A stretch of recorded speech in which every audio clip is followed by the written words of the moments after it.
semuanya. Ya, Bu Herman. Luar biasa Bu Herman. Hari ini topiknya ya, karena kalau finansialku mengundang Bro Ruby ini pasti kaitannya dengan properti lah. Karena kita tahu bahwa dunianya Bro Ruby ini ada di dunia properti.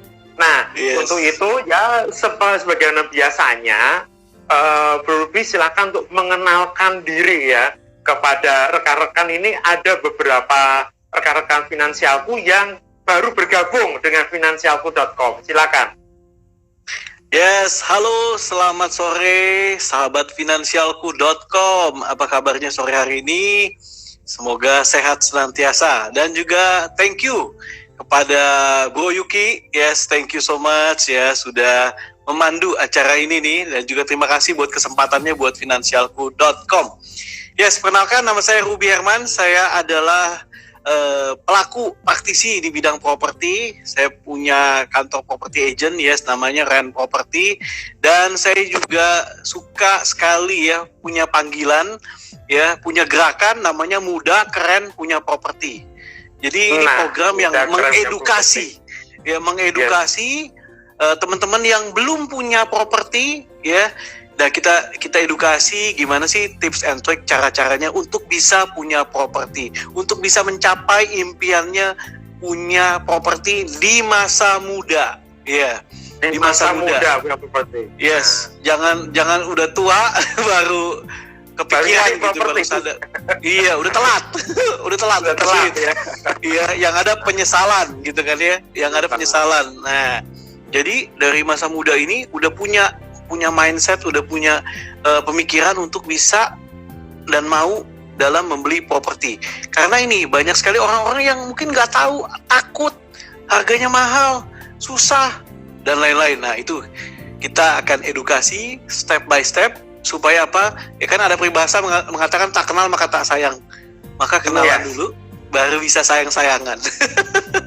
Demikian. Oke, thank you bro. Jadi gini, buat rekan-rekan finansialku.com ya, ini banyak kalangan milenial nih yang hadir hari ini. Nah, di sini sudah ada Bro Ruby Herman. Buat teman-teman yang ingin cari properti yang ya sesuai kantong, sesuai budget, silakan nanti di DM Bro Ruby Herman ya, DM beliau. Kemudian kalau rekan-rekan finansialku pengen tahu di planning bagaimana caranya untuk planning membeli properti, ya kita bantu. Silakan DM finansialku atau DM saya selaku CFP dari finansialku.com. Kita bantu sama-sama. Betul ya? Oke.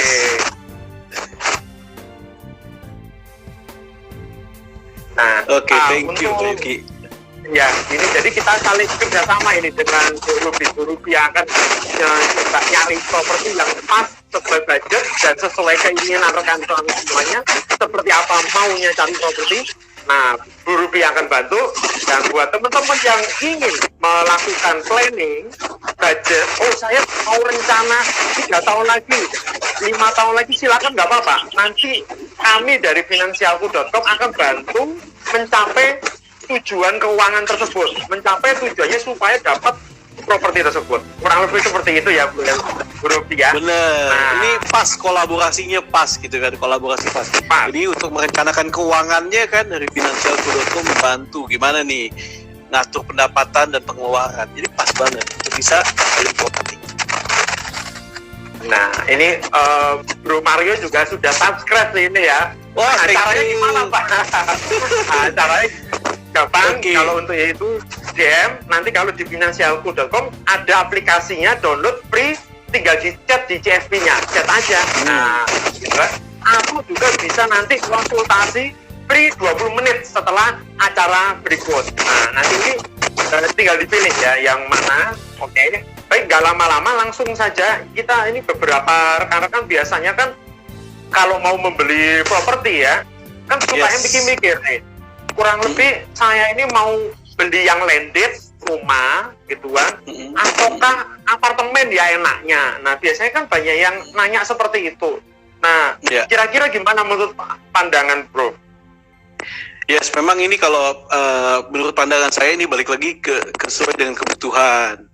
Ya, sesuai dengan kebutuhan dan sesuai dengan mungkin ada yang sukanya landed karena tanahnya lebih besar, kemudian juga banyak fasilitas, punya taman dan lain-lain. Ada apartemen karena atau yang high rise building gitu kan, karena lokasinya mungkin di tengah kota, mungkin ukurannya kecil, compact, kecil tapi fasilitas kayak ada kolam renang, ada jogging track dan lain-lain. Nah, ini sih balik lagi ke kebutuhan. Ya, apakah mau rumah? Ya, kita tahu bahwa kalau rumah kan itu luasnya besar-besar. Karena luasnya besar, jadi ngikut harganya. Ya kan, jadi balik lagi ke kemampuan gitu kan. Tapi ini merupakan pilihan. Tapi jangan lupa kalau apartemen juga ada biaya-biaya tambahannya gitu kan, kayak maintenance fee, ya kan. Kemudian biasanya harga listrik KWH-nya lebih tinggi dibanding perumahan gitu kan. Oh, lebih kemudian tinggi juga ya. airnya juga ya rata-rata agak sedikit lebih tinggi gitu kan, karena hitungannya seperti kayak komersil gitu kan ya. Terus jangan lupa ada biaya parkiran gitu kan. Jadi ini mesti dibanding-bandingkan, perhitungkan plus minusnya gitu loh.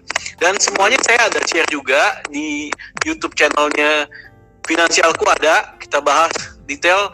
Hashtagnya mudah keren punya properti. Teman-teman tinggal hashtag lihat itu aja. Saya sudah terangkan secara detail waktu itu bersama CEO Finansialku, ada Pak Melvin Mufni, udah bahas tentang itu. Tapi itu balik lagi ke hitung-hitungan gitu loh. Kalau misalnya rumah ya kan mungkin transportasinya jaraknya jauh gitu kan dibandingkan apartemen. Nah, teman-teman tinggal kalkulasi aja. Sukanya maksudnya cocoknya nih di mana nih? Gitu kan, antara rumah sama apartemen. Dua-duanya properti yang punya nilai keunggulan masing-masing. Gitu sih, bro. Oke, jadi ada juga yang ngomong gini, aku mau beli apartemen dulu lah, supaya nanti kalau sudah nilainya sekian, aku mau jual, terus aku beliin rumah landed. Ada yang ngomong kayak gitu, bener nggak sih? Boleh aja, nggak masalah.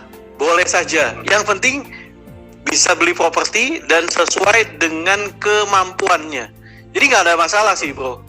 Nggak ada masalah. Misalnya mau beli apartemen dulu, nanti karena nyaman kan, karena apartemen kan tadi kan di pusat kota kebanyakan. Terus biasanya di depan apartemen kebanyakan udah ada angkot karena lokasinya yang strategis kan. Nah, ini memudahkan ke kantor dan lain-lain. Jadi beli apartemen dulu, nanti kalau udah kumpulin uang lagi, investasi keduanya mungkin belinya ke landed, itu juga oke. Dan jadi weekendnya di rumah, bro. Karena kalau bicara rumah kan mungkin tergantung ya. Kalau di dalam kota mungkin harganya udah agak tinggi. Tapi relatif ya, tinggi atau enggaknya relatif, tergantung budget masing-masing. Ya kita bilang lah, kalau rumah rata-rata udah di atas 1 M. Kalau di dalam kota Jakarta, ya. Kalau mungkin di luar kota Jakarta mungkin ya masih dapat gitu ya. Tapi tergantung. Ya kalau apartemen mungkin di bawah 1 M masih ada, bro. Di bawah 500 juga masih ada di Jakarta gitu kan ya, masih ada. Jadi balik lagi, mungkin gini, ada orang yang beli apartemen dulu, ya nggak apa-apa deh. Mungkin lokasinya prime dan mungkin space-nya nggak terlalu besar, tapi mungkin hemat waktu ke kantor, aktivitas dekat gitu kan. Karena mungkin banyak orang yang mobilitasnya tinggi kan. Nah, it's okay, beli apartemen dulu, Senin sampai Jumat mungkin tinggalnya di apartemen. Nanti weekend ya Jumat malam mungkin Jumat malam sampai Minggu tinggalnya di rumah mungkin di luar Jakarta, itu juga boleh, bro. Jadi bebas. Oh gitu. Nah, iya. Biasanya kan banyak beberapa after sales-nya nih. Jadi kalau aku mau beli apartemen, terus aku mau jual lagi, nah itu gimana? Terus belum lagi kalau aku beli apartemen, ya biasanya nih aku mau beli apartemen, mumpung ada harga promo dan lain sebagainya, karena lokasinya bagus, harganya terjangkau, mungkin di bawah 500 juta, nggak apa-apa, yang penting deket kantor. Tapi di sini tentang legalitasnya sekarang, apartemen itu legalitasnya gimana? Ada yang ngomong, loh, ini kan milik bersama, orang banyak nggak tahu tentang legalitasnya ini. Ini apakah terkait dengan hak milik, kan macam-macam itu kan ya, apa bisa jadi hak milik karena ini kan milik bareng, bisa diceritain nggak kayak gitu? Oke, thank you Bro Yuki. Jadi untuk apartemen sebenarnya kalau bahasa legalnya adalah satuan rumah susun, sarusun. Sarusun. Satuan rumah susun. Jadi ibarat kata ya tadi satuan rumah susun, rumah-rumah yang bersusun ya. Kalau bahasa kerennya kan apartemen. Nah, kalau legalitasnya jadi dia adalah HGB strata title namanya. HGB strata title. Strata title. Jadi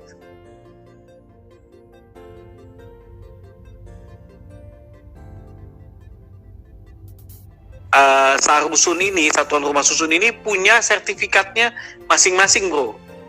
Nah, di mana di sertifikat itu akan tercermin proporsional ya, karena gini, itu kan di atas tanah ini dibangun apartemen yang mungkin ada ratusan hingga ribuan unit, bro. Jadi setiap pemilik apartemen itu mendapat proporsional tanah, mungkin 0,00 berapa gitu loh, bro. Tanahnya ya. Nah, kalau bangunan tergantung belinya yang luas berapa. Luas 25 atau luas 30, 100 dan lain-lain gitu kan ya. Nah, nanti di sertifikat itu akan tercermin. Ya. Tanah berapa 0, berapa persen itunya tanahnya, bangunannya misalnya 100 meter gitu kan ya. Nah, itu ada. Itu ada. Sertifikatnya ada. Dan kebanyakan adalah HGB namanya strata title. HGB strata title. Yes. Dan ini nggak bisa jadi hak milik gitu loh. Karena apa? Ya karena tadi batasnya itu yaitu adalah HGB strata title gitu loh. Begitu sih, bro. Oh gitu ya. Jadi kalau kita beli itu kan biaya terkait dengan pajaknya itu kalau apartemen apa aja sih yang harus ditanggung itu ya? Ini nih sesuai dengan tema kita mau bahas pajak. Yes, banyak sekali ya kan calon-calon pembeli yang wah ini pajaknya apa aja sih ya kan? Oke, baik, saya akan bahas. Pertama dalam pajak pembelian kita bicara properti belinya dengan developer ya. Nah, ada namanya PPN dulu. Kalau beli properti baru, ya selalu, apalagi kan bro sebagai pakar pajak ya, ada namanya PPN, pajak pertama nilai. Kita tahu lah PPN itu 10%. Bukan ya kan? Kalau pelan-pelan nikmat ya PPN ya. Bukan pelan nikmat ya. Bisa juga tergantung. Yes. Jadi, nah PPN ini 10% biasanya kalau dari developer itu harganya ya biasanya sudah termasuk include PPN 10% itu. Gitu kan. Dan itu yes, nanti itu kan di harga pembelian nanti developer akan melaporkan, bro. Laporkan sesuai dengan nama pembeli. Itu setiap kali pembelian, ya setiap kali pembelian tuh udah termasuk gitu ya. Nah, kemudian ada lagi namanya biaya balik nama. Biaya balik nama. Biaya balik nama itu bukan. Biaya balik nama sih ini sih sebenarnya kalau ini kita bicara soal penjual sama pembeli, kalau biaya balik nama ini versi penjualnya dulu. Penjual versi tuh ada. Penjualnya. Yes, penjual tuh bisa jadi kalau misalnya antara jual beli kan ada si penjual ada si pembeli. Gitu kan ya. Nah, ada namanya biaya balik nama. Nah, kalau BPHTB itu versinya si pembeli. Pembeli harus bayar BPHTB. Biaya perolehan hak atas tanah dan bangunan, BPHTB, bro. Dan nilainya itu 5% dari NJOP ya, dari NJOP dikurangi, jadi NJOP dikurangi nilai perolehan yang nggak kena pajaknya, bro. Jadi kayak misalnya contoh kalau di Jakarta ya kan, kalau di Jakarta nilainya yaitu 60 juta potongnya, contoh bro ya, contoh apartemen harga nilai NJOP-nya 300 juta ya. Jadi 5% dikali 300 juta potong 60 juta, bro. Potong 60? Iya, 300 potong 60. Tapi ini tiap daerah beda-beda ya. Nanti bisa dicek. Yes, beda-beda. Tapi kurang lebih seperti itu. Ya, jadi 240 dikali 5%. Nah, itulah nilai BPHTB. Nah, di tiap developer juga beda-beda, bro. Jadi ada yang BPHTB-nya ditanggung oleh developer. Ya, ada juga yang BPHTB-nya harus ditanggung oleh konsumen atau si pembeli. Jadi gini, dalam membeli segala sesuatu, teman-teman harus cek detail. ini BPHTB siapa yang tanggung. Jadi programnya beda-beda bro. Ada yang waktu kan belinya misalnya KPR, programnya misalnya KPR. Waktu bayar DP dia belum kenain dulu tuh. Nah nanti pas waktu mau akad kredit ditagih. Nah ini BPHTB-nya kan lumayan bro nilainya bro. Iya, lumayan kalau dari harganya. Lumayan. Gitu kan ya. Yes, jadi makanya saya kolaborasi sama Finansialku, kita mengedukasi. Ini loh, biaya-biaya apa saja sih yang muncul supaya teman-teman nggak kaget. Karena gini, kadang-kadang sales property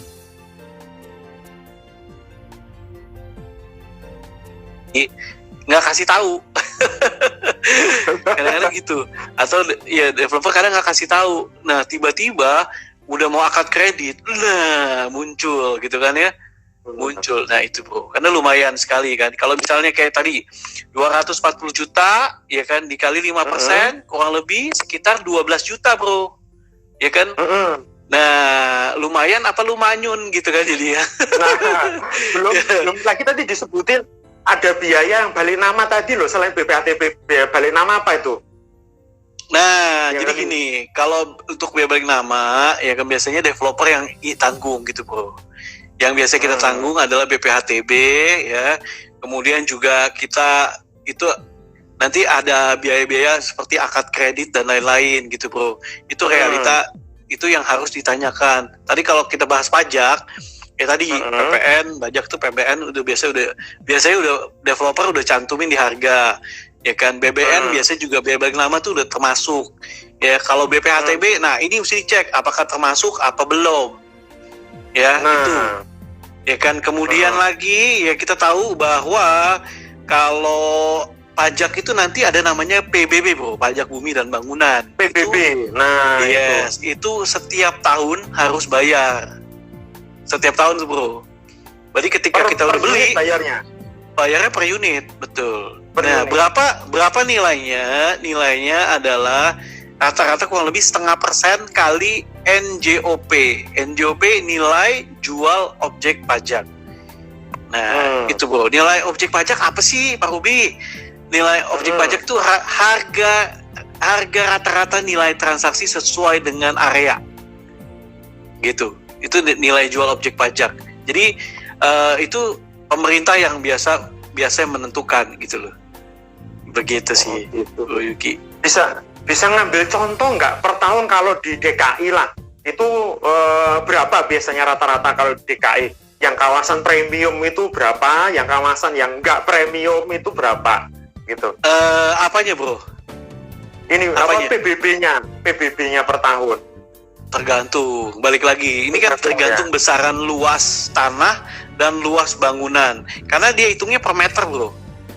Hitungnya per meter. Dan Jakarta ini range harganya cukup tinggi. Maksudnya range-nya tuh cukup jauh gitu loh. Jakarta ada yang mungkin di gang sama mungkin di jalan yang mungkin protokol, itu jauh sekali range-nya, bro. Per meternya jauh sekali. Mungkin ada yang per meternya 10 juta ya. Ya, kemudian ada lagi yang per meternya bisa sampai dengan 75 juta atau 50 juta ada, bro, per meternya ya. Ada ya sampai segitu ya? Yes, ada gitu. Kalau di protokol area gitu kan ya, itu udah harga NJOP per meternya sudah lumayan cukup tinggi, bro. Gitu. Dan juga tergantung bangunannya lagi. Bangunannya ini berapa luas? Kalau 1000 meter ya, dikaliin per meternya dia hitung berapa gitu loh.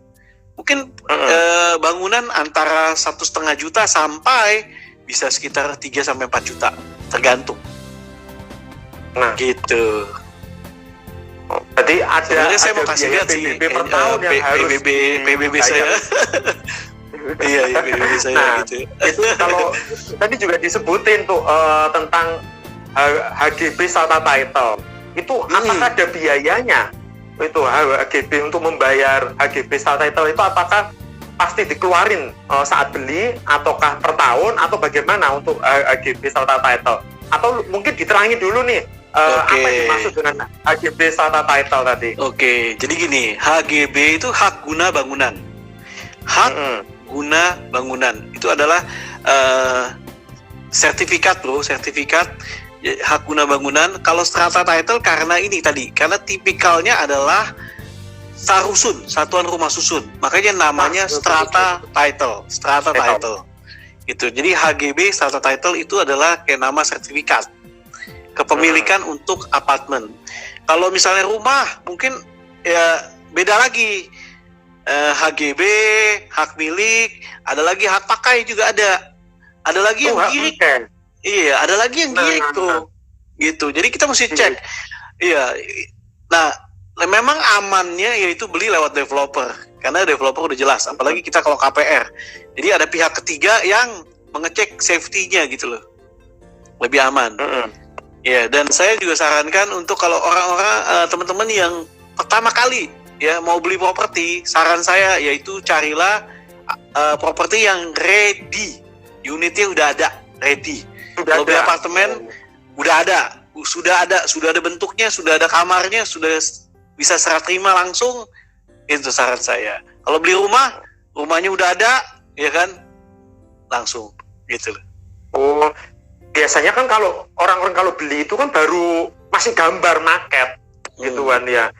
Katanya ini rumah ini mau habis ini kan gitu kan ya biasanya. Nah, itu gimana itu kan? Tapi kan sarannya Bu Ruby harus sudah ada unitnya lah. Ini kadang-kadang belinya masih ini masih maket aja sudah laku.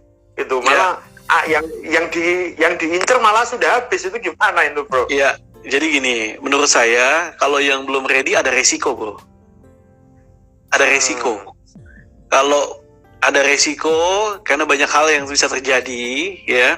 Jadi saran saya kalau orang-orang yang pertama kali mau beli properti, saran saya bukan masalah untung atau ruginya, tapi masalahnya ada unitnya atau enggak, gitu. That's the point. Untuk yang pertama kali ya, kalau yang udah expert, udah biasa investasi, silakan. Karena mereka udah biasa ngambil income dari keuntungan properti, gitu kan. Jadi kalau udah expert silakan. Tapi kalau pertama kali mau beli properti, ya kan, saran saya belilah yang sudah jadi. Lihat mata saya, lihatlah, ya kan, beli yang sudah ready, udah jadi. Yes, jangan terperangkap oleh, ini nanti untung, ini nanti 3 tahun lagi untung, 4 tahun lagi untung. No. Sekarang aja. Cari yang ready, banyak. Silakan bisa cari di mana, ya kan, dimanapun teman-teman, di daerah manapun teman-teman tinggal, ya sahabat finansialku tinggal, ya, cari yang sudah ready. Begitu kita kumpulin uang, DP-nya udah ada, bisa akad kredit, ya kan, udah ready, udah stok, udah ada, bisa tinggalin langsung, bisa dihuni langsung, gitu sih. Langsung dihuni ya. Langsung loh, iya. Nah, sekarang lagi-lagi memilih developernya, ya. Kita memilih developer. Terkadang kan kita memilih developer yang kredibel itu bagaimana? Ada juga, ini pengalaman, ada beberapa sahabat finansialku ini ada dua nih, ada yang membeli terutama di lokasi Bekasi contohnya. Dia ada membeli properti di sana, rumah ini ya landed, rumah, oke. Di sana begitu dia beli, yang satu kredit, yang satu cash bertahap. Oke, terus?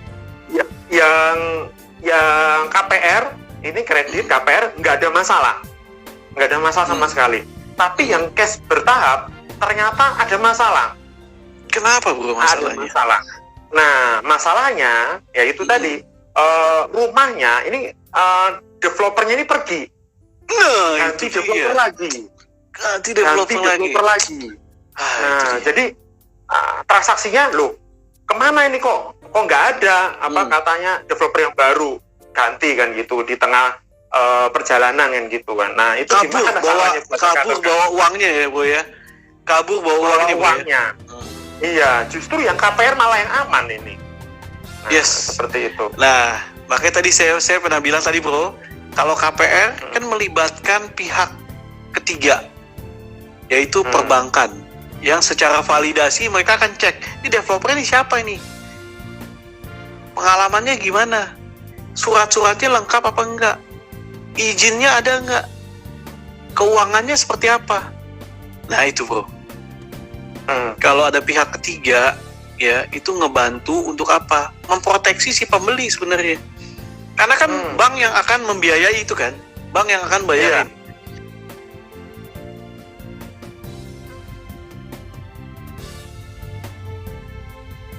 Bank sebelum membayarin dia pasti cek dulu kan bro, Iya. validasinya, iya kan, dan lain-lain gitu kan ya.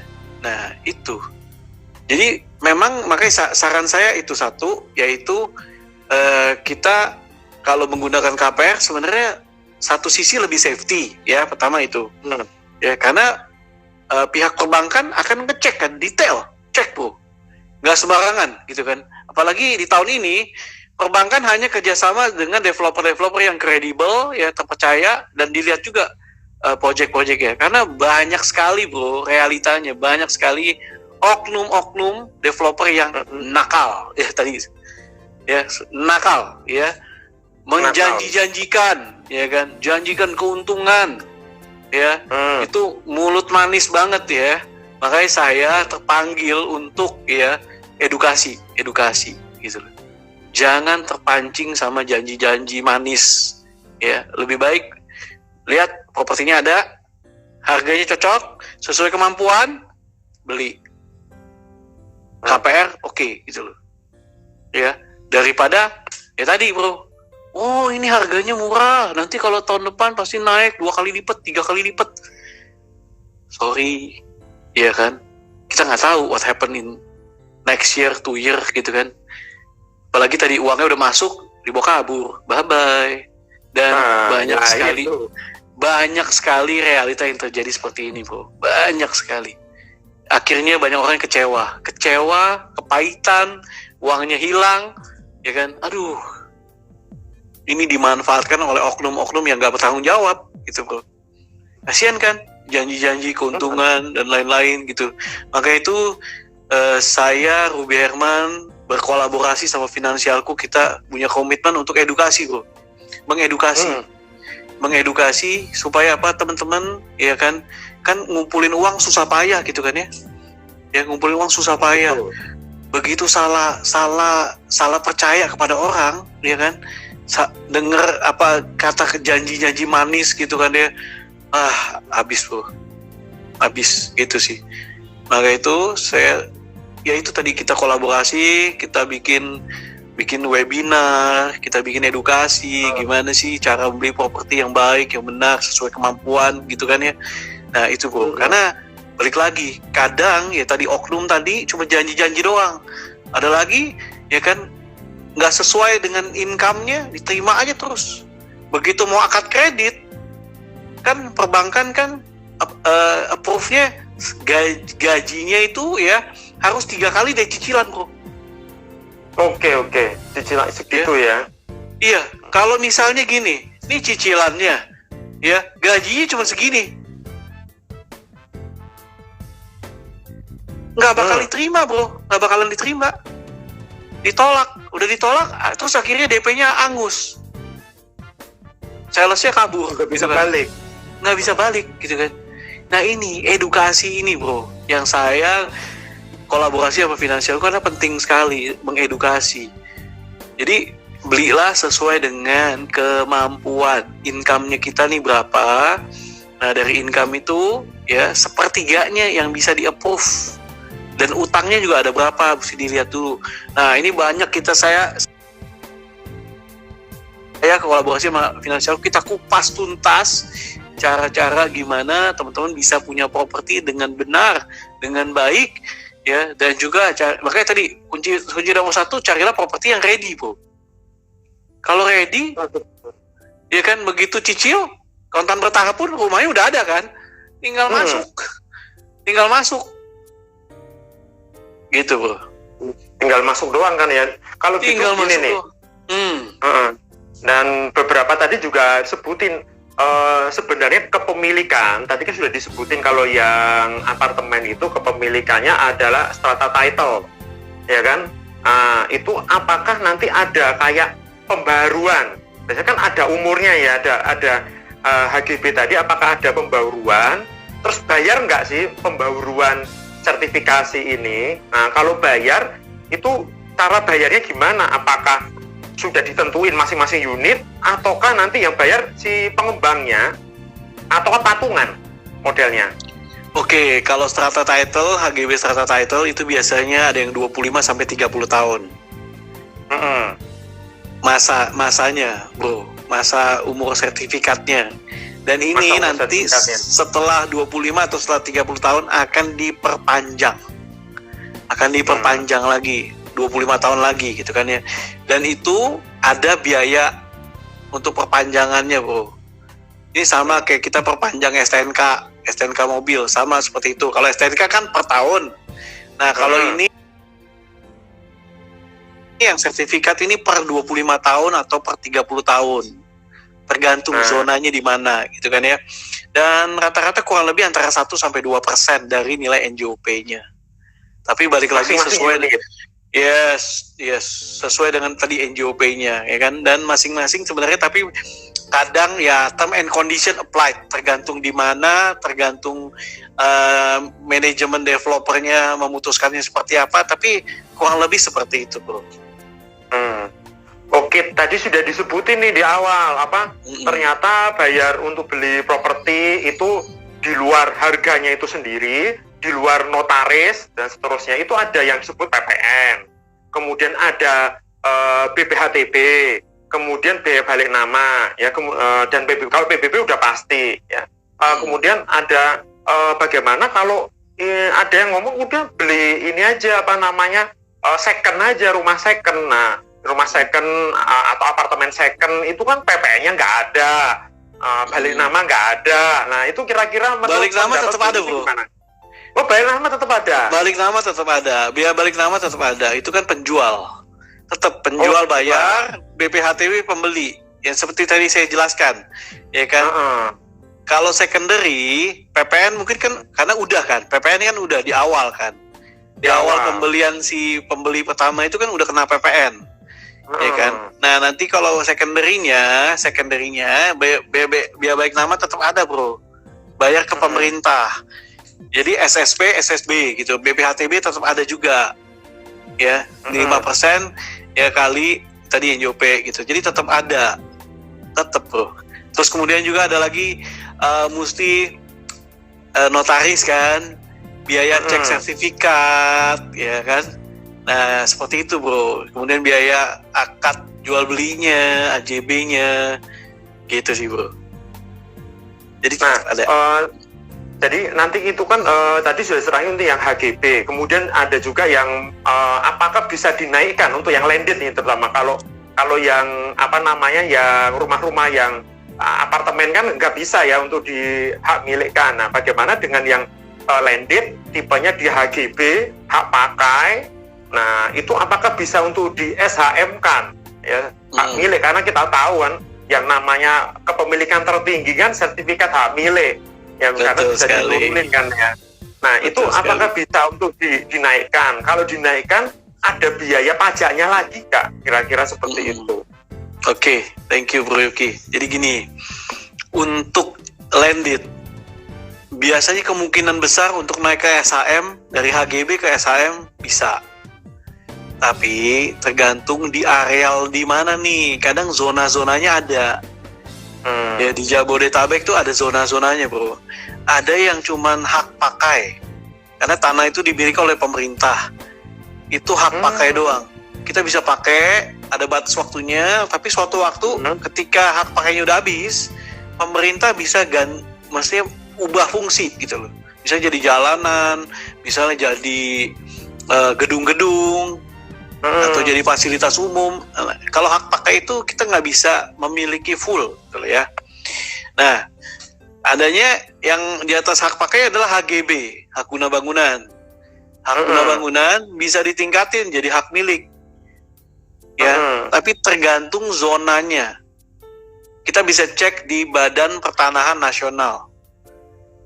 Daerah tersebut bisa nggak dijadiin hak milik, gitu loh. Ya, kalau beberapa yang ada di daerah komersil, ya, perumahan di area komersil nggak bisa dijadiin hak milik, karena negara kan dapat biaya pajak kan, gitu kan.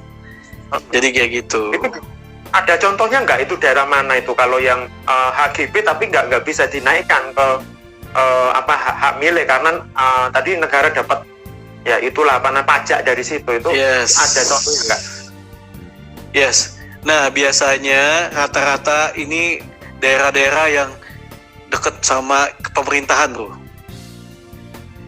Ya, yang setahu saya, mohon maaf kalau saya salah ya, seperti kayak di Menteng, ya daerah-daerah yang strategis ya, daerah-daerah yang protokol area gitu kan ya.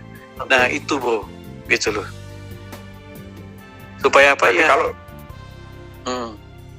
biar itu ya biasanya daerah situ. Berarti kalau mau belinya di pinggiran aman lah ya, kalau di BSD tergantung juga. Yes, tergantung. Jadi kan tiap daerah beda kebijakan. Sekali lagi tiap daerah ya beda kebijakan. Jadi itu yang setahu saya ya, yang merupakan karena itu adalah prime area kan bro. Prime area tetap ya kan bayar pajak gitu loh. Makanya kalau bro suka tahu ya kan, wow ini pajaknya tinggi ya di daerah-daerah tertentu gitu kan ya, dan harus bayar pajak gitu kan ya, itu realita income dari pendapatan ya kan, pajak ini kan pendapatan dari pemerintah gitu. Dari pemerintah kan ada yang sampai di Jakarta dia nunggak PBB itu sampai disegel kan ya. Yes, nggak cuma PBB bro, yang tadi itu ya tadi ya kan HGB-nya kan gitu kan ada. Yes, setiap berapa tahun kan mesti perpanjang gitu. Tadi kan ada 25 tahun sekali mesti perpanjang. Gitu. Dari sekian 1% dari ini ya. Jadi kita bisa bayangin nih, kalau dulu kita beli properti misalkan harganya ya mungkin 500 juta. Setelah 25 tahun jadi 5 miliar. Gitu kan, 500 juta. Bisa atau 30 tahun 5 miliar. Perpanjang. Berarti 1% dari 5 miliar berapa itu, bro? 50 juta. 50 juta kan ya harus bayar, tapi oke lah kalau misalkan teman-teman income-nya setelah 30 tahun lebih dari itu setahunnya ya. Iya, betul sekali. Nah, ini menarik juga kalau kita tahu, oke Pak, kita udah tahu bahwa di sini ada juga program-program pemerintah nih, program-program pemerintah buat rekan-rekan yang ya mungkin income-nya masih pas-pasan. Nah, itu ada juga yang program DP berapa persen tuh 0% itu ya, cicilan sekian buat yang income-nya gajinya 7 juta. Kemudian ada juga perumahan landed, itu tadi yang program itu di Jakarta ya, kan lokasi di Jakarta, rumahnya DP-nya 0% untuk sekian. Terus ada juga yang di luar Jakarta, ini program subsidi pemerintah. Nah itu kriterianya seperti apa itu ya? Nah, yang dapat subsidi dari pemerintah supaya rekan-rekan yang mungkin budgetnya pas-pasan bisa kebeli lah, kurang lebih seperti itu. Yes, thank you Bro Yuki. Nah, kalau syarat memang ada syaratnya untuk ikutan beli di program rumah subsidi pemerintah. Pertama yaitu harus belum punya properti. Satu dulu. Ya kan, belum punya properti. Kalau yang udah punya nggak bisa gitu kan. Itu satu. Kedua, per tahun ini gajinya ya harus di bawah 8 juta. Harus di bawah 8 juta. Yes. Take home pay gitu ya. Kalau udah di atas itu, mohon maaf, berarti mesti beli yang komersil gitu kan ya. Nggak bisa yang subsidi. Ya kan. Nah, dua hal itu merupakan kunci utama, bro. Dua hal itu. Kalau dia udah menikah, terus pasangannya udah punya rumah, berarti nggak bisa juga. Gitu, bro ya. Jadi itu yang mengunci, ya kan? Mengunci karena emang program ini ditujukan untuk orang-orang yang belum pernah punya properti, belum punya properti, gitu kan ya? Tujuannya itu. Ya. Lalu apa sih yang disubsidi, ya kan? Jadi begini, pemerintah memberikan rumah subsidi yang ukurannya antara 60 meter luas tanah sampai 72 meter, ya. Di mana ini bekerjasama dengan developer, maksudnya developer membangun rumah subsidi ini tersebut, ya, di mana si pemerintah akan subsidi. Pertama subsidi apa? Subsidi yaitu dari sisi bunganya, bro. Bunganya ini cuma 5% flat sampai 20 tahun sampai lunas. Sampai 20 tahun ya. Nah, tapi sekarang nih mungkin ada kebijakan, ada yang 10 tahun pertama flat, nanti udah selewat 10 tahun agak fluktuatif gitu ya. Ya, tapi dipastikan 10 tahun pertama ini sekarang flat gitu kan, bro. Jadi contoh, harga rumah subsidi tahun ini di Bodetabek ya. Bodetabek ya, Bogor, Bodetabek. Ya, Bekasi ya. Tangerang, Bekasi 168 juta. 168 juta. 168 juta. Yes, dengan luas tanah antara 60 sampai 72 meter. Lalu kemudian bangunannya variatif. Ada yang 21 meter sampai dengan 30 meter. Nah, itu. Nah, cicilannya kurang lebih sekitar 1 juta. Cicilan 1 juta, murah ya, bro ya? Murah. Iya, gaji UMR bisa lah ya beli. Bisa banget, bro. Bisa banget. Ya, tadi saya baru mengedukasi ya. Ada yang konsultasi sama saya gitu loh. Pak, gaji saya cuma karena kerja sales ya, gajinya suami 2 juta, istri 2 juta. Gimana nih Pak, saya mau beli rumah, apakah bisa? Ya bisa, dia bilang. Bisa. Nah, saya kasih tahu caranya, gitu kan. Yang penting, kita belum pernah punya properti. Ya, terus gajinya kan di bawah 8 juta kan. Nah, cicilan 1 juta. Tapi ada DP kan, DP-nya itu 5%, bro. DP-nya 5%. Yes, DP-nya 5% dari 168 juta. Jadi, ya hampir 9 juta lah. Nah, teman-teman, ya tinggal kumpulin dulu DP-nya, nabung dulu. Makanya di aplikasi finansialku ada cara-cara gimana nih ngumpulin DP. Gitu. Yes. Nah, itu dia. Nanti kita bantu ya, bro ya, kita bantu supaya teman-teman yang belum punya rumah sama sekali, kemudian ya gajinya mungkin tadi disebutin istri 2 juta, suami 2 juta. Pas 4 juta, tapi ingin, wah ini ada program pemerintah, tapi DP-nya nggak ada. Nah, ini Finansialku siap membantu ya teman-teman semuanya. Tinggal masukkan ke aplikasi, chat gratis di situ, tinggal dibantu. Nah, sekarang dari sisi kualitas, bro, untuk yang rumah subsidi pemerintah, ya, dengan yang komersil itu kualitasnya gimana ini? Apakah ada sih yang komersil tapi luasnya sama, ataukah luasnya pasti di atas itu kalau yang komersil? Nah, ini dari sisi kualitas nih, bro, gimana ini? Karena harganya kan beda, gitu. Yes, memang. Jadi memang kalau bicara soal kualitas ini kan tergantung spesifikasi ya, tergantung kan ya harga juga nggak bohong gitu kan ya. Jadi kalau kita beli komersil mungkin speknya dari batu batanya, bahan dindingnya gitu kan bro, lantainya, kemudian juga pintunya, memang ada spek tipe-tipenya bro. Gitu loh. Tapi untuk pertama kali yang mau punya properti ya ini cukup oke kok gitu loh. Cukup oke ya. Subsidi cukup oke kok. Ya kan, karena gini, kita ya dengan luas tanah seperti itu ya kan, dalamnya kan kita bisa interiorin yang sesuai dengan budget kita gitu kan. Mungkin kasih lampu-lampu, mungkin kasih hordeng gitu kan. Supaya ya tadi, tapi mindsetnya yang penting punya properti dulu bro. Punya dulu itu. Punya dulu. Karena dengan berjalannya waktu, lama-lama harga propertinya makin meningkat. Nah, udah meningkat, ya kan, nanti mungkin itu bisa dijual atau kita bisa lagi beli lagi yang kedua. Nah, gitu bro. Kalau nggak pernah punya properti pertama, nggak mungkin bisa punya properti kedua, ketiga, keempat, kelima, dan seterusnya ya. Dan seterusnya, punya passive income lewat properti gitu sih bro. Nah, maka itu saya terpanggil untuk apa? Mengedukasi para teman-teman yang mau punya properti, ya kan? Itu dia. Gitu. Dan ini kalau yang kita tahu juga bahwa properti yang subsidi pemerintah itu kita tahu bahwa di sini pemerintah juga ngasih subsidi pajaknya kalau nggak salah ya, itu dibebasin kalau nggak salah ya. Betul sekali. betul sekali. Subsidi pajaknya dibebasin. Nah, tapi yang paling penting cicilannya, bro. Cicilannya ya. Cicilannya, bro. Cicilan bukan pajaknya ya, cicilannya penting. Masih lebih orang kan keberatan di cicilannya, bro. Kalau kita yang harga segitu, kalau udah lari komersil itu bisa nyentuhnya hampir 2 juta, bro. Karena bunganya kan? Iya. Karena bunganya kan, gitu kan? Itu dia sih. Jadi ya bersyukurlah ada program ini gitu kan.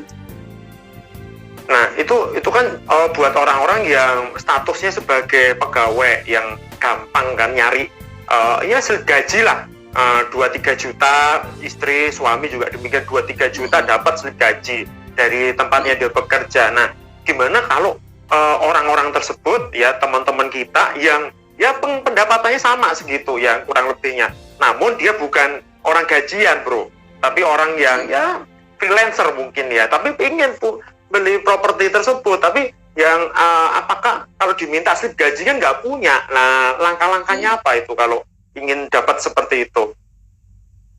Yes. Ambil kreditnya. Jadi gini, jadi memang ini kalau dibilang case per case, bro. Jadi tetap bank itu harus cek ini pendapatannya seperti gimana nih, pendapatannya rutinnya seperti apa. Karena bank juga nggak mau ambil resiko, bro. Ntar ada, ntar enggak gitu kan ya. Bank harus cek ya bahwa orang ini benar-benar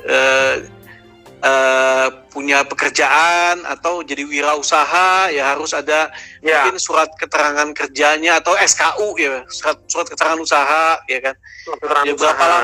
Berapa lama dia usaha, biasa itu bisa didapatkan dari kelurahan, bro, gitu loh. Jadi ini nanti bisa konsultasi, ini pekerjaannya apa sih gitu kan, wira swastanya apa sih, dan berapa lama dia bekerja. Rata-rata wirausaha itu harus di atas 5 tahun, bro. Oh, di atas 5 tahun ya berarti ya? Yes, di atas 5 tahun. Nah, dan terus terang ya, bank harus tahu ini jenis usahanya apa aja, terus lokasinya di mana, domisilinya tadi di mana, itu sih, bro. Gitu. Jadi kebanyakan kalau wirausaha banyak juga yang dia ngumpulin uang baru belinya cash bertahap gitu, bro. Belinya cash bertahap gitu. Nah ini ada beberapa rekan-rekan finansialku yang mau nanya ini.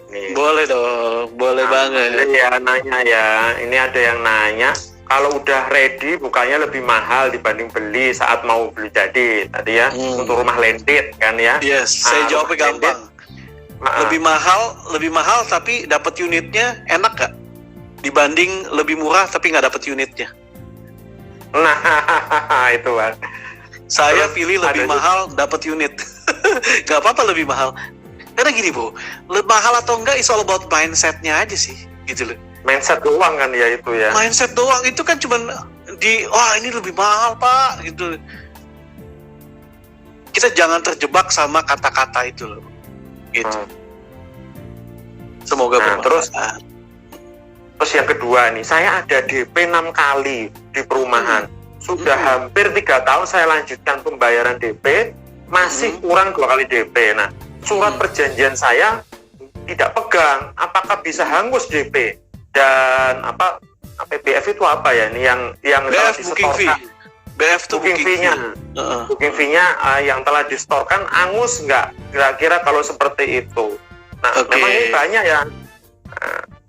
Banyak sekali kasus-kasus, banyak sekali. Jadi buat tadi sahabat finansialku yang bertanya seperti itu, saran saya adalah kunjungi ke marketing galerinya, kantor pemasarannya, kantor developernya. Nah, komunikasikan. Gitu, komunikasikan. Gimana nih statusnya? Ya kan? Karena biasanya setahu saya kalau udah bayar DP tapi udah lama nggak bayar gitu kan ya. Mungkin ada denda ya kan, karena biasa ada kebijakan kan di PPJB atau di kebijakan waktu surat pemesanan itu ada jadwal bayarnya, ada jadwal akadnya ada gitu kan, itu udah dikasih tahu gitu sih, gitu, bro. Nah itu lumayan juga nih, tapi ini ada yang nanya lagi ya, ada lagi nih, kalau apartemen dengan status HPL gimana Bro Robi? Aman atau enggak ya status HPL? Ya, HPL tuh hak pakai lahan ya kan. Ya, hak pakai lahan.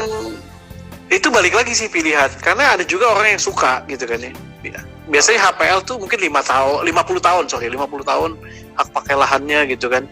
Nah, tapi ya balik lagi, mungkin karena HPL itu bisa aja kemungkinan setelah 50 tahun diperpanjang lagi gitu. Itu masalah. Ada kemungkinan. Yes. Jadi saya tahu kok beberapa area-area yang HPL gitu loh. Tapi saya nggak bisa sebut di sini lah ya gitu. Iya. Teman-teman yang penting tanyain saja, nggak enak. Iya. Ada etikanya. Iya. Kalau yang positif saya sebut, kalau yang negatif ya masa gitu ya nanti japri aja ya. Kemudian ada juga kemarin saya di-approve untuk cicilan 60% dari gaji, tapi ada pendapatan lain selain gaji, jadi masih aman nggak ya? Nah, kayak gitu ya. Nah, 60%. Iya, tapi tadi kan ada pendapatan lain, itu dilihat tuh. Jadi mungkin dia kerja, tapi ada pendapatan lain, mungkin pendapatan dari bonus, pendapatan dari lemburan, pendapatan dari lain. Sebenarnya dari gaji, ya kan standar itu sepertiga. Tapi kalau ada ekstra, tadi kan ekstra itu bank akan lihat, oh ini pendapatan juga dong, ya kan? Nah, kalau itu akan diperhitungkan. Jadi sebenarnya kalau udah dijumlahin ya mungkin masih 35 atau 40%-nya mungkin ya. Tapi rata-rata bank akan lihat kemampuan seseorang dalam ya karena gini bro, nggak mungkin dia bisa kasih lebih karena kan butuh biaya hidup bro. Nanti cicilannya mandek dong, betul nggak? Iya. Gitu. Jadi bank juga. Jadi ingat tadi 60% tapi ada tadi biaya income lainnya tahu-taunya mungkin 2 kali lipat dari gaji. Oke. Terus ini ada lagi nih, tanah fasum yang kemudian dijadikan perumahan. Nah,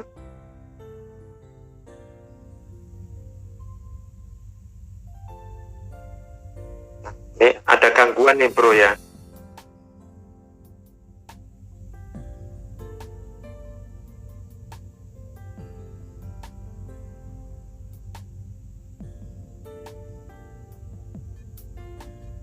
Sorry nih, lagi hang ini bro, lagi hang. Tes, lagi hang nih. Tes.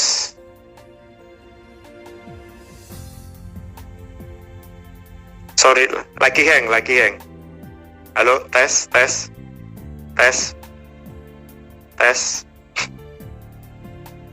Halo, tes. Back again. Oke, sorry. Habis hujan ini ya. Jadi kayak habis hujan. Nah, ini ada lagi nih, Kak. Saya mahasiswa yang sudah nabung rencana buat pengen properti pembayaran. Bisa diangsur seperti subsidi. Kira-kira solusinya gimana ya ini ya? Sekali lagi thank you buat teman-teman nih yang sudah ikutan. Ini ada yang nanya, kalau mahasiswa yang sudah nabung rencana punya properti pembayaran bisa diangsur seperti subsidi. Nah, kira-kira solusinya gimana itu ya? Oke, nah ini nih. Oke, ini tadi status jadi gini, mahasiswa ya, dia harus karyawan tetap dulu dan umurnya juga harus 21, bro. Umurnya harus 21. Syaratnya itu. Ya, saya mungkin lupa tambahin detailnya. Share umur 21, dia juga harus jadi karyawan tetap. Ya kalau misalnya untuk karyawan tetap udah bekerja lebih dari 2 tahun gitu kan. Nah, itu baru bisa. Kalau belum itu ya saran saya kalau mahasiswa kejar cari uang setinggi mungkin, bayarnya kontan bertahap aja atau cash keras. Gitu. Cash keras. Iya. Gak ada bunga soalnya ya. Nggak ada bunga gitu. Oh iya, saya lupa bilang teman-teman, kalau teman-teman mau punya impian dan mewujudkan impian teman-teman untuk beli properti ya, saya kolaborasi dengan finansialku.com, ada kelas ya, di mana kita bisa kupas tuntas, kita bisa pandu teman-teman Ya, ada CFP, ada saya juga yang akan sharing bagaimana membeli properti, bagaimana kendala-kendalanya seperti apa. Nah, teman-teman bisa DM aja langsung ke financialku.com ya untuk ikutan. Karena ada kelasnya, langsung teman-teman DM nanti bisa ikutan, dan kita ada komunitasnya. Komunitasnya namanya Muda Keren Punya Properti. Karena saya mendukung. Karena saya mendukung anak-anak muda untuk tampil keren dan punya properti itu. Nah, ini ada juga nanya ini, kalau kita mau beli yang murah itu kan ada yang gire ini, statusnya gire. Itu rekomen nggak? Apakah bisa naik jadi SHM? Itu. Terus terang kalau soal girik secara safety-nya saya terus terang kurang menyarankan, bro. Kecuali udah tahu nih orang tua, ya kan, orang tua tetangganya yang punya gitu kan ya, udah tahu latar belakangnya gitu kan. Nah terus girik itu kan mesti ditingkatkan, mesti dilihat kronologisnya ya kan, tingkatkan baru jadi sertifikat. Nah ya itu saran saya lebih safety kalau untuk pembeli pertama ya, lebih safety carilah yang mungkin developer suratnya jelas gitu kan, ada bentuknya, propertinya ada ya. Bisa beli KPR misalnya gitu kan, itu sih bro. Oke. Satu lagi yang terakhir, ini ada beberapa pertanyaan juga terkait dengan judul kita hari ini. Biasanya orang itu kan, saya sudah bisa beli properti, mungkin sekian, saya mampu loh ternyata beli properti yang nggak subsidi misalnya, gitu kan. Nah, bagus. Biasanya setelah belinya ini bro, nah ini kan biasanya ini dia one day dia mau jual lagi. Nah, untuk masalah jualnya, apakah pajaknya ini sama seperti waktu beli, dia sesuai NJOP ataukah harga jual itu biasanya kalau sekarang ini untuk pajaknya ini bro, untuk ngurus kalau dia jual mau beli lagi yang lebih bagus gitu. Yes, ini case per case sih bro. Ada beberapa daerah yang NJOP-nya lebih tinggi dibanding harga jual. Kalau NJOP-nya lebih tinggi dibanding harga jual, kita patokannya tetap pakai NJOP.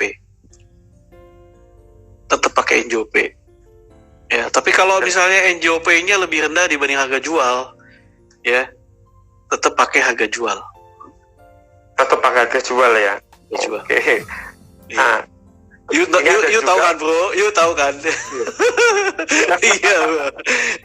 Iya biasa. Ada beberapa tempat ini kan, tempat malah kayak di Bogor itu dinaikkan tuh sama nggak boleh beli yang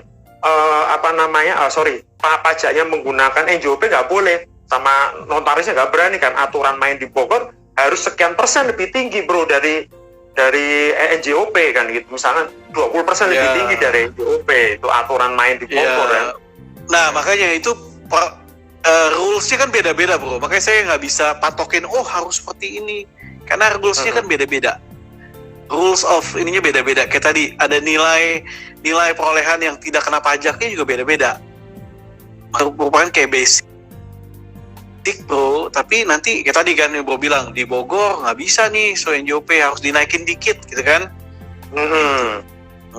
Makanya tadi saya bilang NJOP menilai pasar biasanya pakai nilai pasar. Gitu. Jadi makanya nggak bisa pakai NJOP, pakai nilai pasar. Tapi kalau nilai NJOP-nya lebih tinggi dari nilai pasar, ya kan? Ya kalau mau dinaikin lagi ya silakan aja sih. Tapi apakah mau, keberatan nggak membelinya gitu kan? Transaksi misalnya harga transaksi 500 juta, masa bayar pajaknya di atas 500 juta gitu kan? Balik lagi.